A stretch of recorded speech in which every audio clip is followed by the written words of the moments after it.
লোকে nepo kid বলবে, ভয় পেয়ে গিয়েছেন কাজল কন্যা, তাই কোন বড় সিদ্ধান্ত নিলেন নিশা?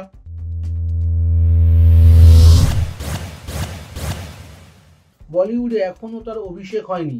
তিনি অজয় ও কাজলের কন্যা নিশা দেবগন। কিন্তু প্রশ্নটা রয়ে গিয়েছে, বাবা মায়ের জুতোয় কি পা গলাবেন নিশা, নাকি বেছে নেবেন অন্য কোনো পেশা? পার্টি করতে বড্ড ভালোবাসেন তিনি।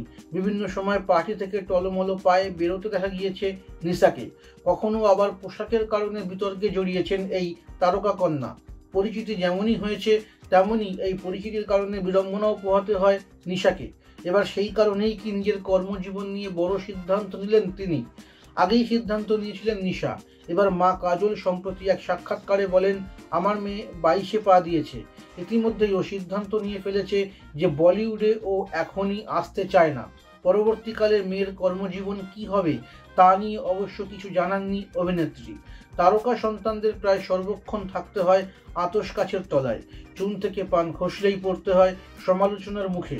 যদিও ছোটবেলা থেকে ছেলে মেয়েকে সমালোচনা সহ্য করতে শিখিয়েছেন অভিনেত্রী কাজল।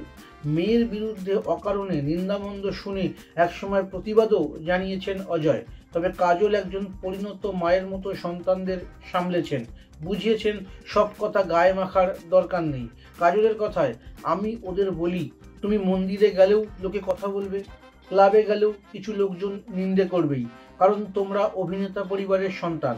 এসব কথা ভেবে মাথা খারাপ করার কোনো মানে নেই।